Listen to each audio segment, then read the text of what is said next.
I would like to ask you if the president has considered pardoning President Obama for illegally wiretapping on Trump Towers, illegally spying on U.S. citizens, and other potential crimes out there. Has he considered that? So I have not spoken to the president about that, but who I did speak to about President Obama and unmasking Michael Flynn were the men and women in this room.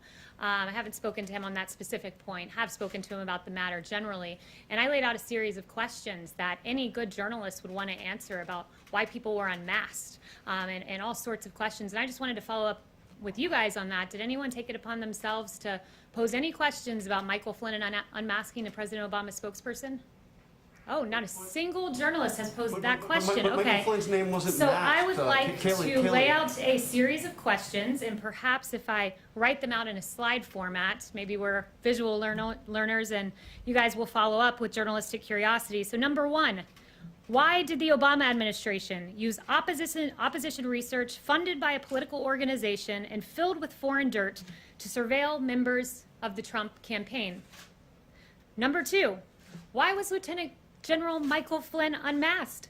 Not by the intel community entirely, but by Obama's chief of staff, by the former Vice President Joe Biden, by Susan Rice, by the Treasury Secretary. I mean, this is extraordinary. And, you know, if it were political appointees in the Trump administration, I can guarantee you I'd have questions in my inbox right now, but apparently Obama's spokesperson does not.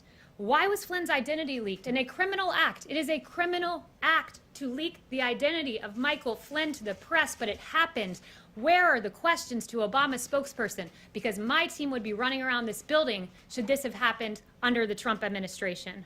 Why did the DOJ, Sally Yates, learn about the unmasking from President Obama? So much for going by the book. As Susan Rice said 3 times, thou doth protest too much, Susan Rice. And then finally, question number 5. Why did James Clapper, John Brennan, Samantha Power, and Susan Rice privately admit under oath they had no evidence of collusion while saying the opposite publicly?